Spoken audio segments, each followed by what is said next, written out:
दोस्तों, आपने तो ये ज़रूर सुना होगा कि नई शिक्षा नीति में 5 साल प्लस 3 साल प्लस 3 साल प्लस 4 साल के रूल के हिसाब से पढ़ाई होगा। अब इसमें डिटेल क्या है तो चलो मैं आपको इसके बारे में बताता हूँ।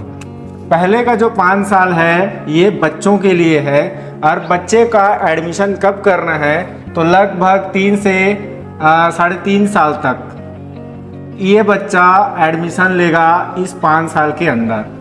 इसके अंदर रखा गया है यूकेजी, एलकेजी और यूकेजी, एलकेजी, क्लास 1, क्लास 2 और इसमें टोटल 5 साल का इन्वेस्ट रखा गया है। इसमें बच्चा केवल एक्टिविटी सीखेगा, व्यवहार सीखेगा।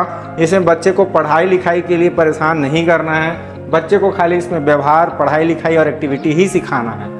उसके बाद आता है दोस्तों 3 साल। तो 3 साल के रूल के हिसाब से क्या है, इसमें बच्चा कक्षा 3री, कक्षा 4थी और कक्षा 5वीं ये 3 साल की पढ़ाई करेगा और इसमें उनको स्कूली नॉलेज के रूप में भी पढ़ाया जाएगा। अगला तीसरा साल होता है आपका 6वीं, 7वीं, 8वीं। तो इसको इस प्रकार से डिज़ाइन किया गया है कि बच्चा अब रट्टा मारने वाला काम नहीं करेगा।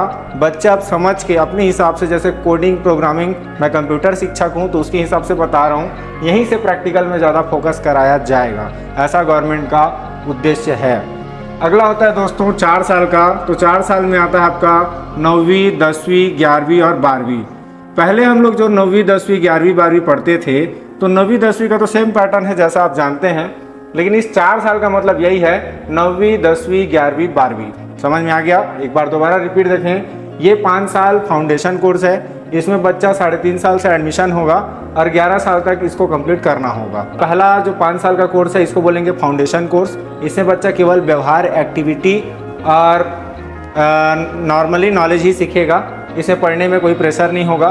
दूसरा 3री, 4थी, 5वीं इसको डिज़ाइन किया गया है 3 साल के लिए। और तीसरा होता है फिर से जो मिडिल क्लास आता है 6वीं, 7वीं, 8वीं। और चौथा जो है 9वीं, 10वीं, 11वीं, 12वीं। आपको पता होगा दोस्तों 11वीं में जब हम लोग एंट्री करते हैं तो हमें सब्जेक्ट चॉइस करने की अनुमति होती है और हमें सब्जेक्ट चॉइस करना होता है। लेकिन इस बार गवर्नमेंट ने ये 11वीं, 12वीं में नई शिक्षा नीति के तहत कुछ ऐसा ऑप्शन दिया है जिसको आप सुन के बहुत खुश होने वाले हो। मान लो कोई बच्चा है जो 11वीं में बायो तो लेना चाहता है लेकिन वो केमिस्ट्री नहीं पढ़ना चाहता, तो केमिस्ट्री को वो छोड़ सकता है। अगर कोई बच्चा 11वीं में बायो लेना चाहता है, केमिस्ट्री पढ़ना चाहता है लेकिन वो फिजिक्स नहीं पढ़ना चाहता, तो फिजिक्स को छोड़ सकता है।